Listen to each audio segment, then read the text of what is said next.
Hello everybody, and this is the second video. I think I'm gonna make one more video, which is the response for week 5 of the pagan YouTube challenge. But I gave a couple of announcements in my first video, which is in regards to items that I'm selling, which is oracle cards, Lenormand, and maybe one tarot deck. So you guys can go check that out if you haven't done so already, and check out Amber in Wonderland. She's doing a giveaway. Story Tea and Tarot, Wild Moon Tarot, Mary Scream.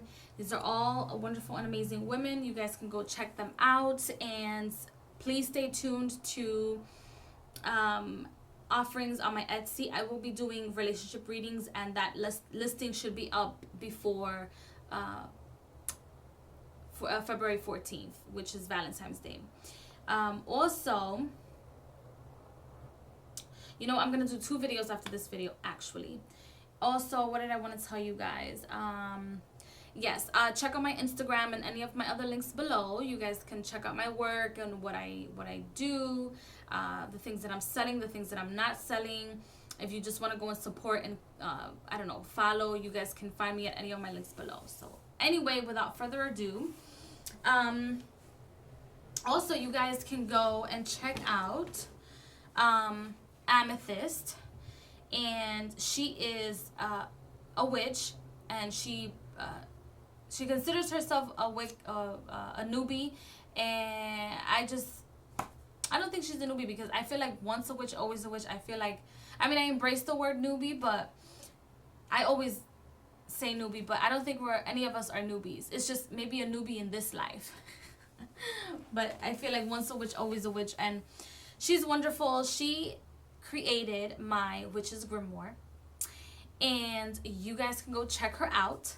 Check out her page. She has a link to her Etsy shop on her videos and on her YouTube page, and she did an amazing job. You guys can check out the video, because I did upload a video. That's why I don't have the book here with me, which I haven't consecrated as of yet, but I am trying to put together a ritual where I can consecrate it and put symbolism in it to protect it. So it's important to protect your books, guys, especially if it has as much information as your Book of Shadows or your Witch's Grimoire. So I'm going to talk to you guys today about what I'm planning to do with the book. Right after I consecrated and put in all my energy into it, what I'm going to do is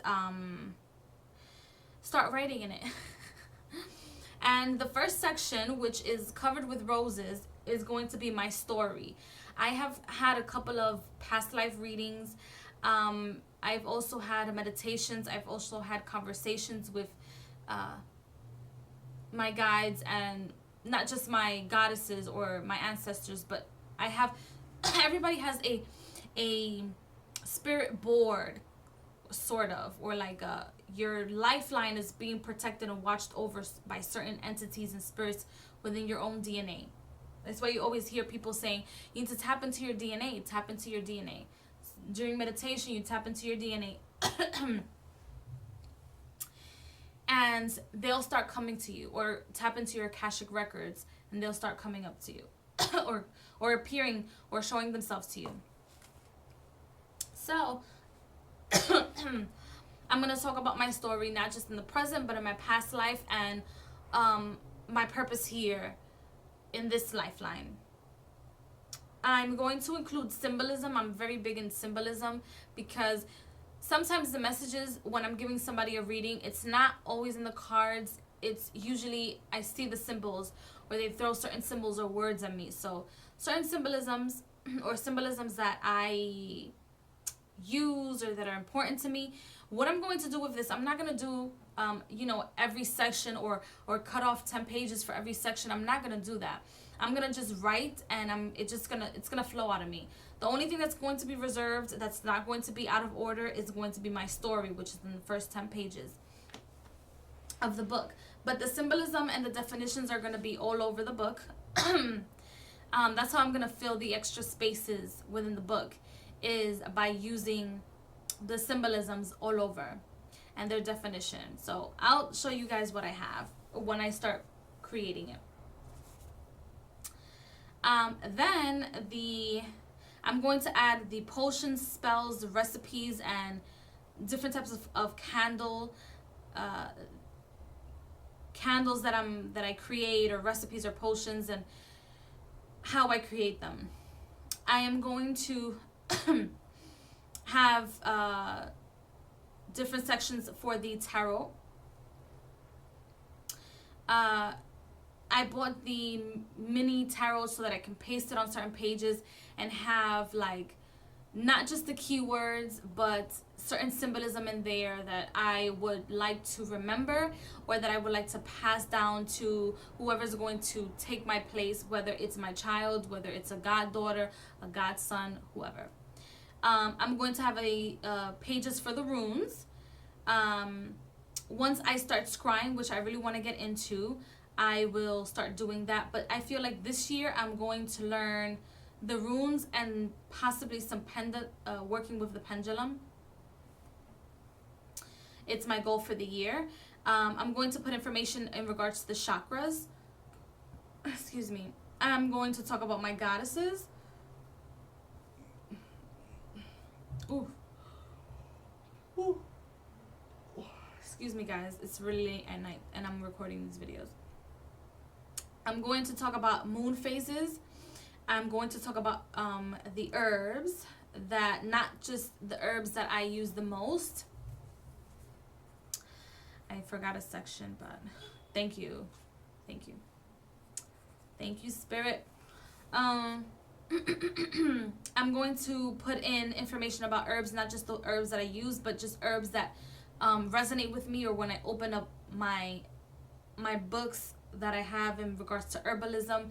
If I open up a page to a certain herb that I don't use, I'm going to just put it in there because it's there for a reason. I'm going to talk about my ancestors,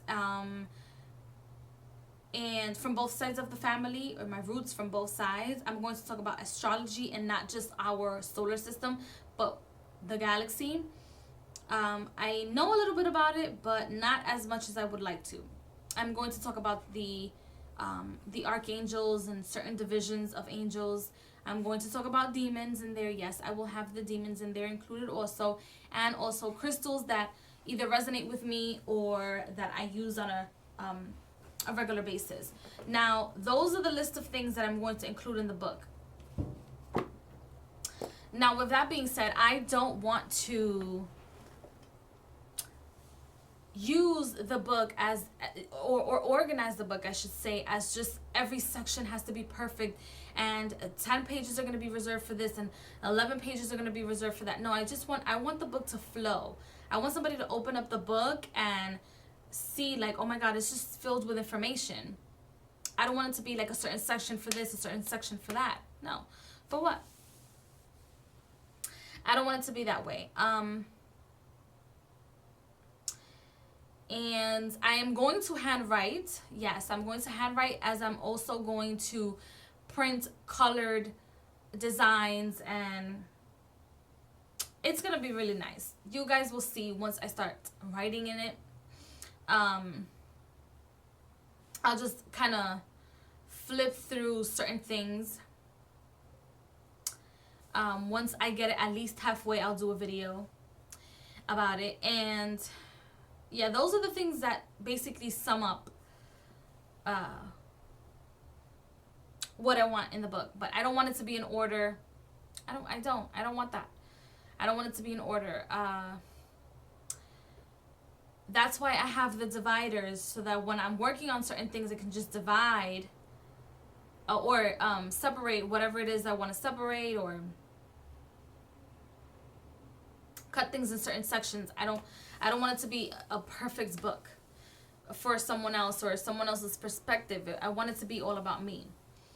And I'm not the type of person to absolutely plan every second of my day. The only reason I do the daily readings is because when I started reading the tarot and oracle cards, it helped me learn the definition, and that's how I learned to read the tarot. And I also had flashcards with the keywords upright and reversed.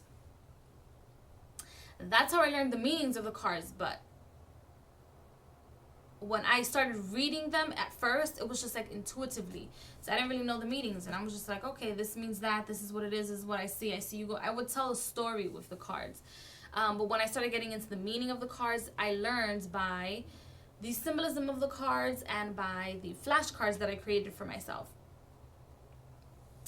Then, what else am I going to do with the book? Yeah, and I feel like I'm not gonna go over the book pages. Oh, I'm so sorry, you guys, but I feel like I'm not gonna go over the book pages or the amount of pages within the book. I think it's just gonna be absolutely perfect. And yes, like I said, I'm going to handwrite my book. I don't want it to be typed too much. Maybe the pictures, I'll print them out and just paste them in certain places. And the symbolism also, because I can draw, but some of the symbolism is crazy. So I don't wanna damage the book and just make a mistake. And even if I make a mistake as I'm writing, I'll just cross it out. One line, that's it. I don't want it to be anything crazy. I'll just cross it out and just be very in tune with my book. When I'm writing, I would like to write it in a meditative state. And I suggest a lot of people do that, because it's not just you writing.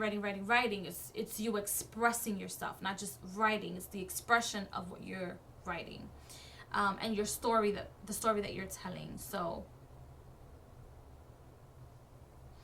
I'm going to do that, and I will keep you guys posted as I go along creating my book.